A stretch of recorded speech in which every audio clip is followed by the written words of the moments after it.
Assalamualaikum warahmatullahi wabarakatuh. Hai teman-teman, balik lagi nih ke channel aku Tania Prasasti. Nah, di video kali ini saya nggak sendiri, ditemani dengan jeng jeng jeng. Hai ya Hai.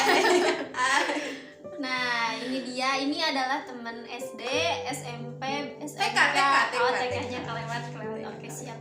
TK, SD, SMP, kuliah, dan seperjuangan. Masya Allah ya, alhamdulillah masih dikaruniakan gitunya, masih diberi kesempatan untuk sama-sama saling menguatkan gitunya.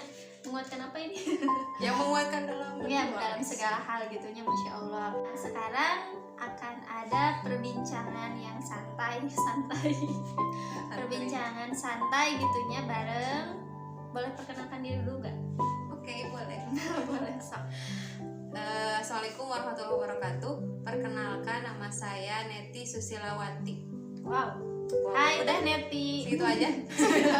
Ada pertanyaan di komen di bawah ya. Kalau komentar di bawah ya. Nah, Teh Neti, kita akan berbicara kan perihal ini baru memasuki bulan Ramadan gitu ya.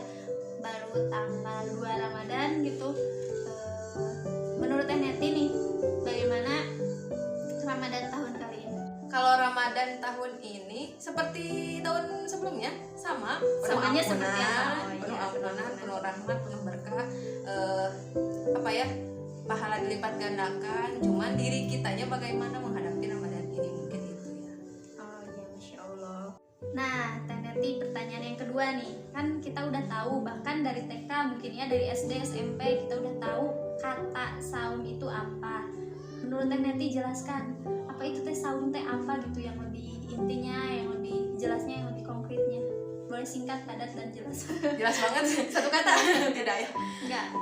Kalau kan dulu ketika kita SD, SMP, mungkin sampai SMK kan terlintas di benak kita saum itu hanya menahan lapar, mungkinnya lapar dan haus saja. Menahan jajan. Menahan jajan, menahan tidak bergosip saja gitu kan. Tapi ternyata ketika kesini gitu kan dapat ilmu, mungkin di para ustaz gitu ya, sering dibahas bahwa kan saum itu menahan diri. Terkhusus saum Ramadan mah ternyata ada syarat ketentuannya, terus ada aturannya gitu, tidak bisa sembarangan dan ada jangka waktunya gitu.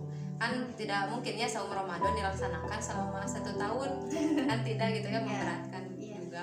Jadi saum Ramadan itu kan 30 hari gitu ya, syarat ada waktunya gitu ya. Ada waktunya. Nah, tadi kan udah dijelasin ya bahwa saum itu tidak hanya menahan lapar dan haus saja, tapi ada syarat dan ketentuannya juga. Terus ada jangka waktunya. Nah, bagaimana agar kita itu bisa memaksimalkan di bulan Ramadan tahun ini? Nah, good.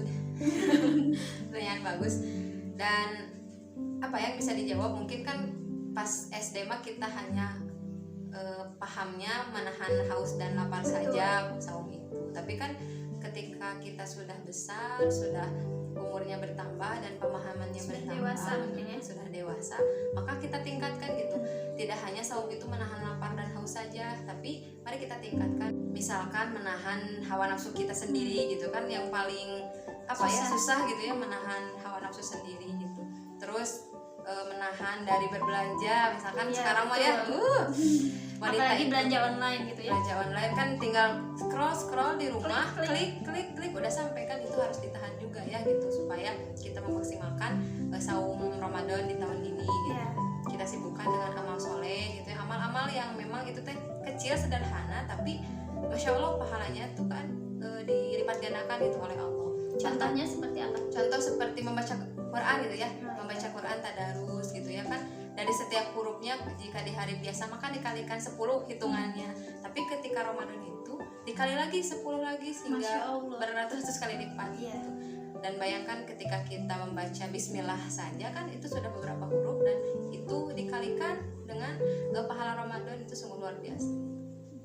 Ya Allah sekali ya Teh Neti, bahwa pahala di bulan Ramadan itu sangat dilipat gandakan gitunya. Untuk kita sekarang kesempatannya untuk sebanyak-banyaknya meraup pahala dari Allah Subhanahu wa taala. Masya Allah. Selanjutnya Teh Neti, apa nih amal soleh yang bisa kita lakukan selama di bulan Ramadan? Berbicara saum gitu kan, pasti berhubungan dengan takwa gitu ya. Ujung ayat saum kan la'alakum tattaqun gitu kan. surga. Betul kan. Masya Allah. Nah ketika surga itu kan disandingkannya pasti dengan iman dan amal soleh gitu kan. Amal soleh yang dilakukan banyak tentunya, seperti sholat gitu ya, zikir, puasa kan tergantung amal soleh juga, zakat fitrah, infak, sodako, berbuat kebaikan, misal menolong emak-emak yang lagi nyebrang jalan gitu ya. Oh itu juga amal soleh. Amal soleh itu juga ya. Hal kecil juga ya. Hal kecil juga bisa dibilang apa ya, besar banget, dilipat gandakan pahalanya gitu ya. Misal kita ada teman kita yang lagi kesulitan mengerjakan tugas gitu kan, kita bantuin, tapi bukan berarti dia harus menyontek ke kita ya gitu. Itu mah bukan amal soleh ya, tapi amal salah. Tapi kita bantu bagaimana cara mengerjakannya, itu bagian dari amal soleh.